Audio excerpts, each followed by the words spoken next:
बिस्मिल्लाहिर्रहमानिर्रहीम। अस्सलाम वालेकुम।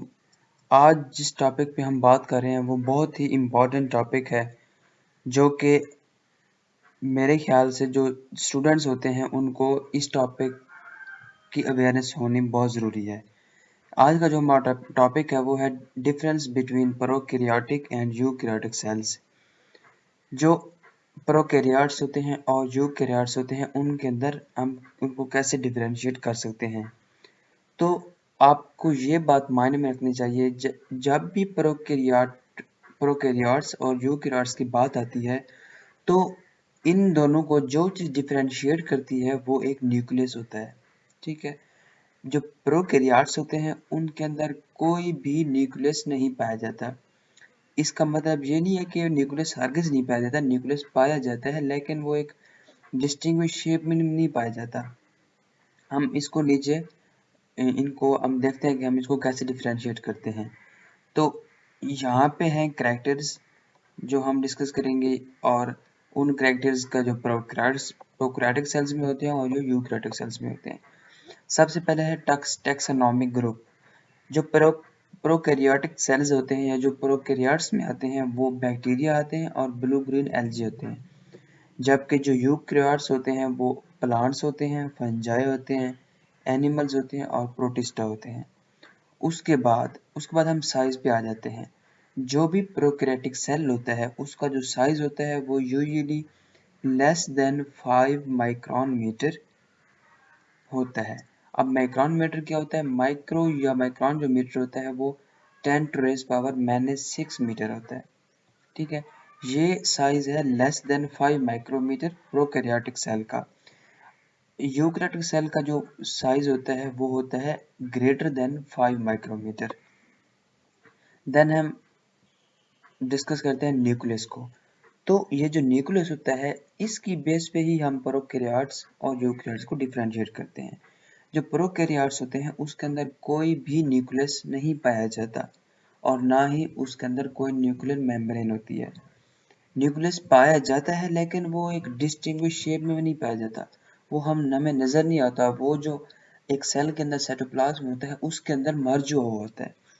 इसीलिए जो प्रोकैरियोट्स का न्यूक्लियस होता है वो मतलब ट्रू न्यूक्लियस नहीं होता, वो साइटोप्लाज्म के अंदर मर्ज होता है।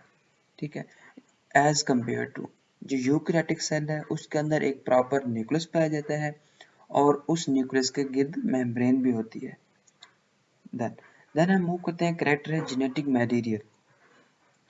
अब जो जेनेटिक मटेरियल है प्रोकैरियोट्स के अंदर वो है सर्कुलर मॉलिक्यूल ऑफ डीएनए।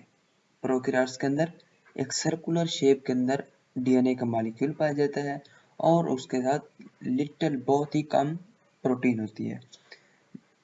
जबकि अगर हम यूकैरियोट्स की बात करते हैं तो यूकैरियोट्स के अंदर लीनियर डीएनए मॉलिक्यूल होता है जो कि कम्प्लेक्स होता है हिस्टोन प्रोटीन से।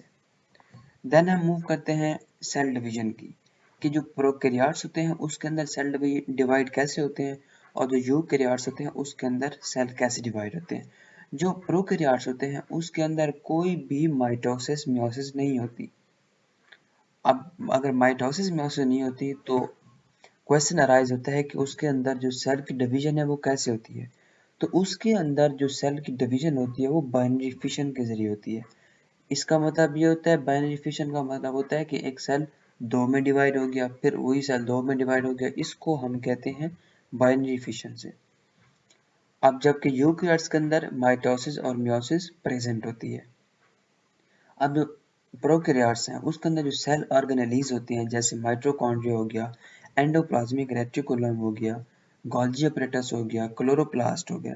तो ये जो प्रोकैरियोट्स होते हैं इनके अंदर कोई भी सेल ऑर्गेनेलीज नहीं होते, जबकि जो यूकैरियोट्स होते हैं उनके अंदर सेल ऑर्गेनेलीज पाए जाते हैं। ठीक है, उसके बाद आ जाता है राइबोसोम साइज। राइबोसोम साइज होता है वो प्रोकैरियोट्स के अंदर जो राइबोसोम का साइज है वो 70s है।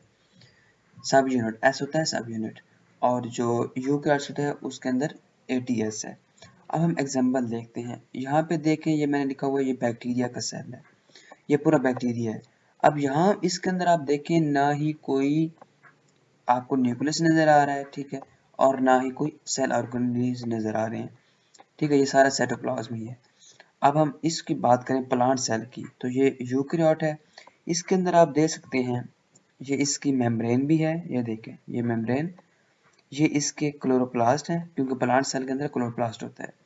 ये क्लोरोप्लास्ट है, ये वाक्यूल है, यहाँ पे देखें माइटोकॉन्ड्रिया, यहाँ पे देखें एंडोप्लाज्मिक रेटिकुलम है। ठीक है, ये गोल्जी अपरेटस है, ये वाला। ठीक है, और ये जो है ये न्यूक्लियस पाया जाता है। ठीक है, तो ये था प्रोकैरियोट्स और यूकैरियोट्स के अंदर डिफरेंस क्या होता है। होप्स हो कि आपको प्रोकैरियोट्स और यूकैरियोट्स की अच्छे से समझ आ गई होगी। Thank you so much. अल्लाह हाफिज़।